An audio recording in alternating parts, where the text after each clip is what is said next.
aura pas de développement sans la sécurité. Même le retour du tourisme est un rêve si on n'arrive pas vraiment à avoir la sécurité à Madagascar. Donc le programme de sécurité consiste au déploiement des éléments de force de l'ordre dans tous les territoires malgaches. Sur le plan économique, mon programme se résume sur ce que j'appelle la capture des ressources nationales. Il y a beaucoup dans notre économie d'activités qui ne sont pas recensées. Par exemple, quand on parle de l'or ou quand on parle de pierres précieuses, pour ne pas parler des grandes mines et tout ça, il faut que la douane ne soit plus une passoire.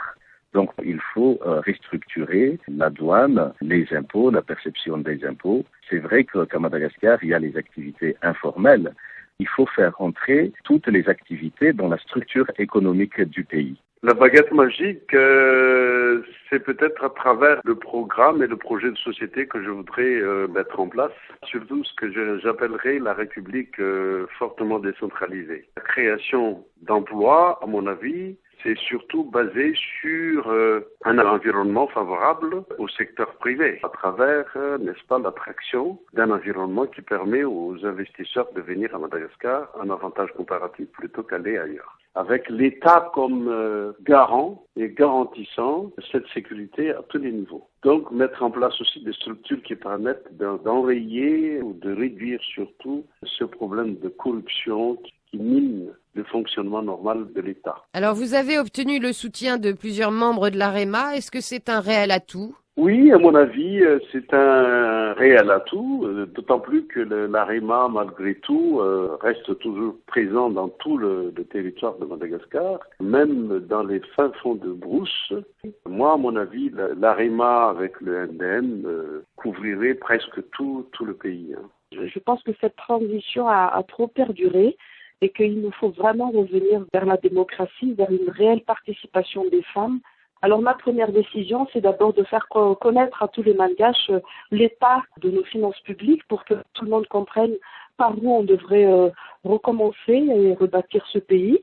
De deux, c'est la mise en place d'un programme d'urgence, surtout sur la santé et l'éducation, parce que nous serons en pleine année scolaire. Et puis le soutien donc aux agriculteurs, à tous ceux qui travaillent la terre, qui constituent 80% de la population malgache. De même pour nos richesses maritimes. Et donc voilà, et après le programme d'urgence, il y a une continuité avec mon programme quinquennal qui est basé sur une décentralisation politique et budgétaire effective. C'est vraiment axé vers ce développement de la grande majorité. La priorité, c'est d'abord de montrer avec quelle mentalité on va gérer le pays et surtout quelles sont les valeurs qui sont prioritaires chez nous. Ces valeurs seront, par exemple, ne jamais mélanger les affaires de l'État avec l'Église. On va également changer la pratique politique, qui a toujours été une pratique extrémiste. Les gens se poursuivent mutuellement et se détestent mutuellement, malheureusement. Donc il faut faire en sorte que le président de la République vienne apaiser les Malgaches, qu'une paix durable soit palpable dans le pays. Notre slogan, c'est Roland Ratsirk et le Malagastungasen va changer votre vie en 100 jours. C'est pas enrichir les Malgaches en 100 jours, ça ce serait de la démagogie, mais c'est améliorer la situation en 100 jours. Il s'agit de quoi ? De toucher un certain nombre de sujets.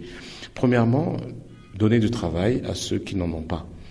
Deuxièmement, donner de la formation à ceux qui en ont besoin. Troisièmement, donner de la formation aux agriculteurs afin qu'ils puissent améliorer leur production.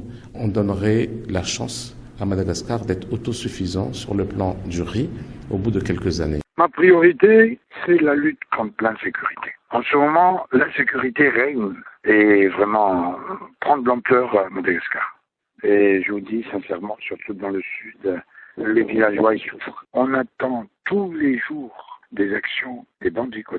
On appelle ça ici les Daal ou les Malaches. Ils arrivent armés avec un nombre assez important pour attaquer un village, ramasser tous les bestiaux, tous les ébus qui sont là. Il y a des moments où ils ont des accrochages avec les forces de l'ordre, mais bon. Et en tant qu'ancien militaire, j'ai ma stratégie, j'ai ma façon de faire. D'abord, il faut doter les éléments de sécurité militaire, gendarmes comme police de moyens.